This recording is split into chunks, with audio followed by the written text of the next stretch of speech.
Reproduksi tumbuhan adalah proses perkembangbiakan atau pembentukan individu baru pada tanaman. Dalam menghasilkan keturunan tersebut, tumbuhan bisa menempuh cara seksual generatif dan aseksual vegetatif. Reproduksi seksual pada tumbuhan menghasilkan keturunan baru melalui pertemuan gamet dari kedua induknya. Hal ini menyebabkan hasil keturunan mempunyai sifat genetik berbeda dengan induknya. Sedangkan reproduksi secara seksual menghasilkan individu baru tanpa melibatkan sel-sel kelamin, sehingga individu yang dihasilkan akan mewarisi sifat genetika identik dengan induknya, kecuali jika terjadi mutasi. Pada pertumbuhan berbiji, calon individu baru terbungkus pada lapisan proteksi sekaligus berguna sebagai untuk penyebaran. Sistem reproduksi tumbuhan. Reproduksi atau perkembangbiakan pada tumbuhan memiliki dua sistem reproduksi, yaitu secara vegetatif aseksual dan generatif seksual.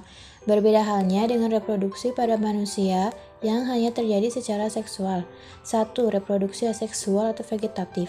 Reproduksi vegetatif adalah cara perkembangbiakan yang dilakukan oleh tumbuh-tumbuhan tanpa adanya peleburan antara dua sel gamet jantan dan betina.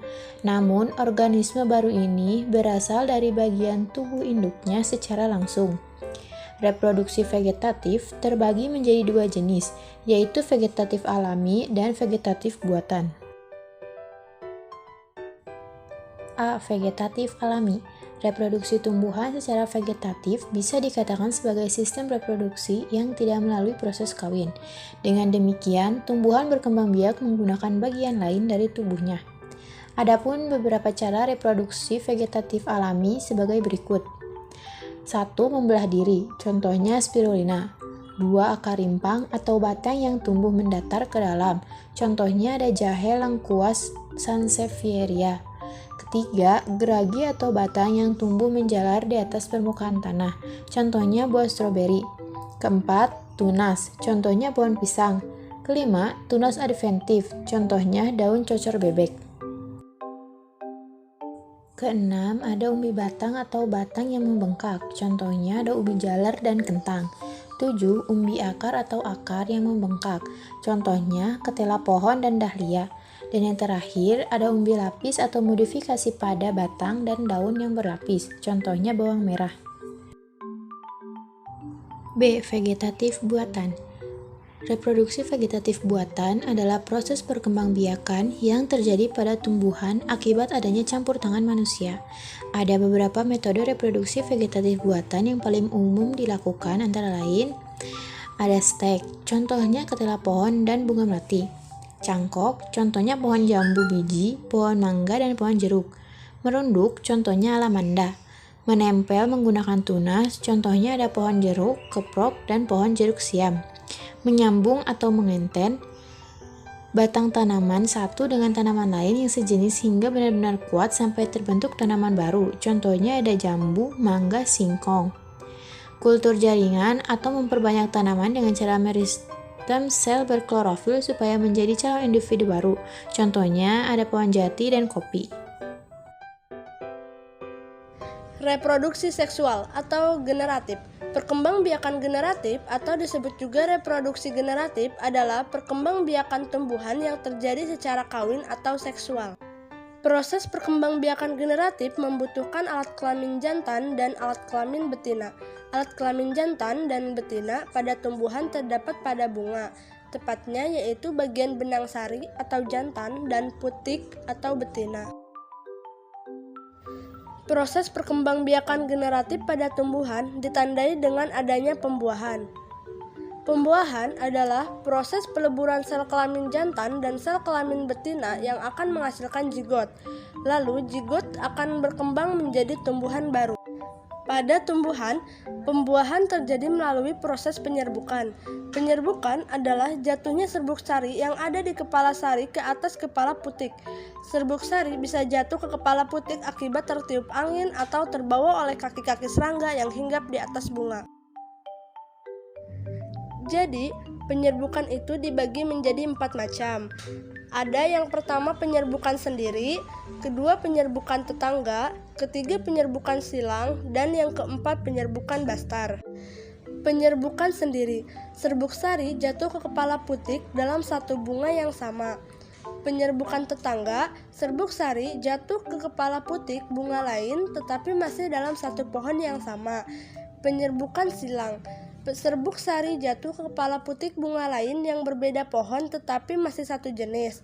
Penyerbukan bastar. Serbuk sari jatuh ke kepala putik bunga lain pada pohon lain yang masih satu jenis tetapi berbeda varietasnya.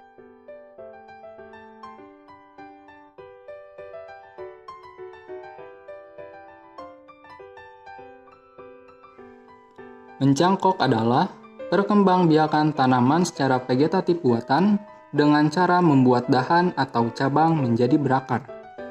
Prosedur cara mencangkok. 1. Siapkan pisau, plastik, tali, media tanam, serta tanaman yang akan dicangkok. 2. Pilih batang yang memenuhi syarat untuk dicangkok. Antara lain, cabang tidak terlalu tua atau terlalu muda, besarnya kurang lebih sebesar kelingking, warnanya kecoklatan, halus, dan lurus ke atas. 3. Batang tersebut dibuat keratan melintang dengan jarak sekitar 5-7 cm antar keratan. Kulit batang dihilangkan dan dikerik bagian kayunya sehingga kambiumnya juga hilang. Perlakuan ini dilakukan 3 kali ulangan. 4. Pada keratan bawah dipasang plastik dan dimasukkan tanah, kemudian segera tangkupkan plastik tersebut sehingga media cangkok menutupi seluruh bagian keratan. 5. Plastik pembungkus dilubangi dan cangkok harus dipelihara agar tetap berada dalam keadaan lapang. 6. Cangkokan diamati setiap 7 hari sampai 3 minggu. Untuk mengetahui keberhasilan cangkokan, ditandai dengan munculnya akar dari bagian keratan kulit batang sebelah atas. 7. Dicatat setiap pengamatan disertai foto atau video. Pengertian stek. Pembiakan vegetatif dengan stek diartikan sebagai upaya perbanyakan tanaman dengan memisahkan organ vegetatif tanaman atau akar, batang, daun dari pohon induknya. Potongan bahan perbanyakan yang disebut sebagai stek tersebut kemudian ditanam pada medium tumbuh agar terbentuk akar dan kemudian tunas. Percobaan stek daun atau stek batang. 1. Disiapkan media tanam yang sudah lembab dalam wadah atau pot. 2. Disiapkan daun lidah mertua, dipotong menjadi 3 bagian, ujung, tengah, pangkal, atau batang singkong yang tidak terlalu tua atau muda, diameter 2 cm, dipotong sepanjang 20 cm sebanyak 3 potong. 3. Bagian bawah dari potongan tersebut ditancapkan atau ditanam pada media tanam. 4. Dilakukan pengamatan setiap 7 hari selama 3 minggu. 5. Dicatat setiap pengamatan disertai foto atau video. Perkecambahan adalah proses awal pertumbuhan suatu tumbuhan, terutama pada tumbuhan berbiji. Tumbuhan berbiji akan mulai aktif dan berkecambah setelah air masuk ke dalam benih atau yang biasa disebut dengan ambibisi air. Setelah melakukan pengamatan selama 3 minggu, hasil yang didapatkan adalah: minggu pertama, hasil belum ada terlihat karena masih 1 minggu, tapi cangkokan masih secara rutin disiram.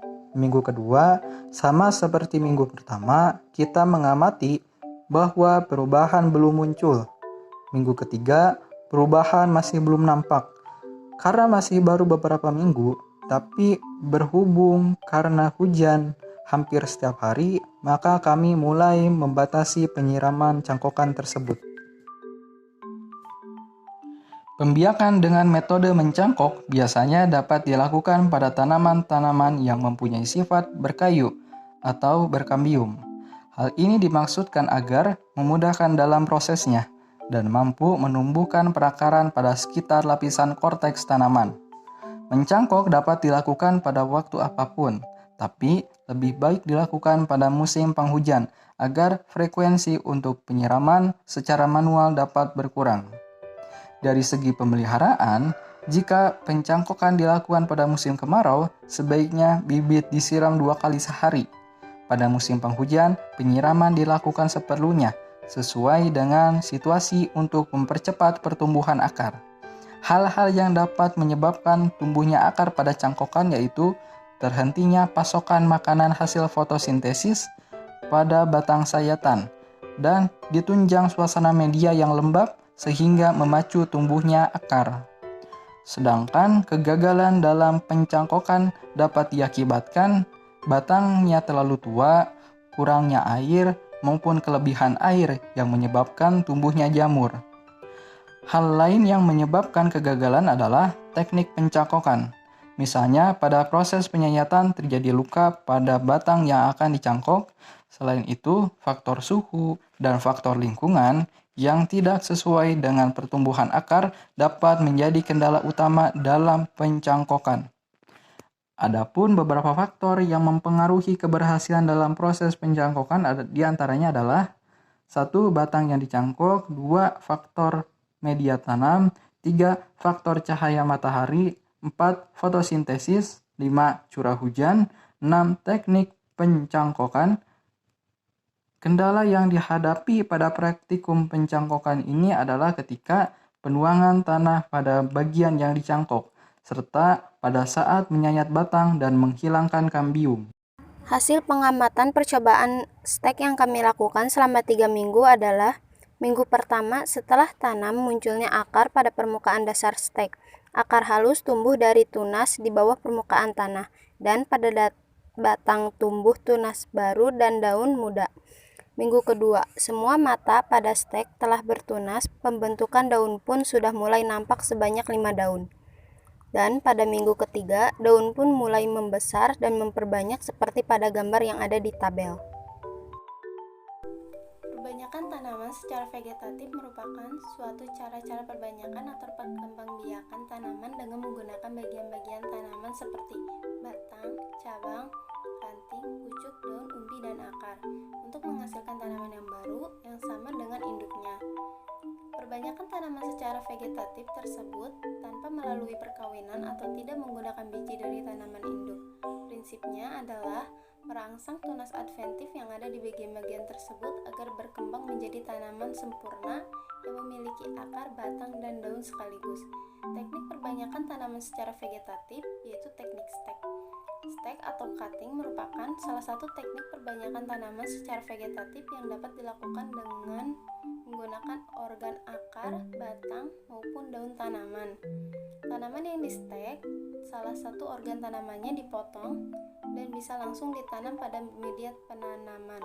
Teknik stek banyak dilakukan untuk memperbanyak tanaman hias dan buah. Keuntungan stek yaitu tanaman buah-buahan tersebut akan mempunyai sifat yang sama persis dengan induknya, terutama dalam hal bentuk, buah, ukuran, warna, dan rasanya. Tanaman asal stek ini bisa ditanam pada tempat yang di permukaan air tanahnya dangkal, karena tanaman asal stek tidak mempunyai akar tunggang. Perbanyakan tanaman buah dengan stek merupakan cara perbanyakan yang praktis dan mudah dilakukan. Stek dapat dikerjakan dengan cepat, murah, mudah, dan tidak memerlukan teknik khusus seperti pada cara cangkok dan okulasi. Kerugian stek adalah perakaran dangkal dan tidak ada akar tunggang. Saat terjadi angin kencang, tanaman menjadi mudah roboh. Apabila musim kemarau panjang, tanaman menjadi tidak tahan kering.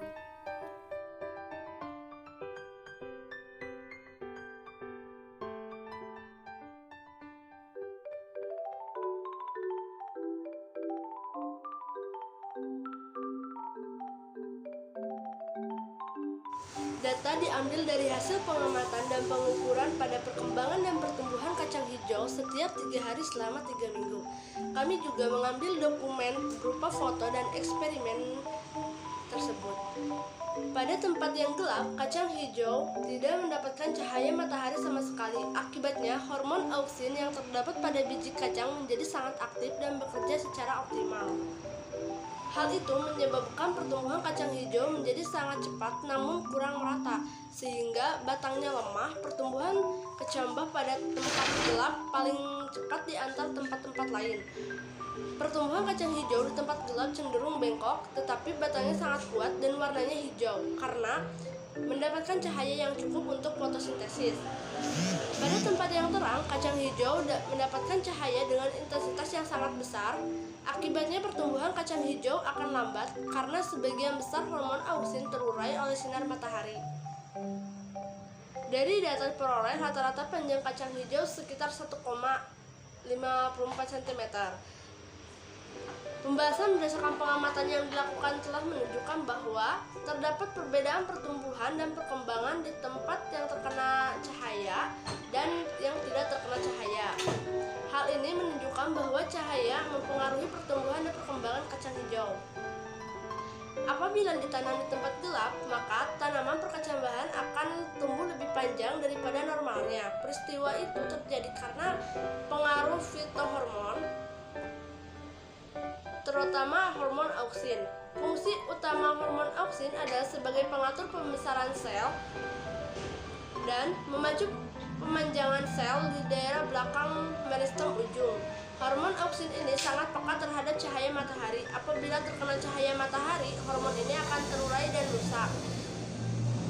Pada keadaan yang gelap, hormon auksin tidak terurai sehingga akan terus memacu memanjang batang. Akibatnya, batang tanaman akan lebih panjang jika ditanami di tempat gelap. Tetapi dengan kondisi fisik tanaman yang kurang sehat, akar yang banyak dan lebat, batang terlihat kurus, tidak sehat, warna batang dan daun pucat serta kurang klorofil sehingga daun berwarna kuning. Jika ditanam di tempat yang terang, maka kecambah akan tumbuh lebih pendek daripada yang ditanam di tempat gelap.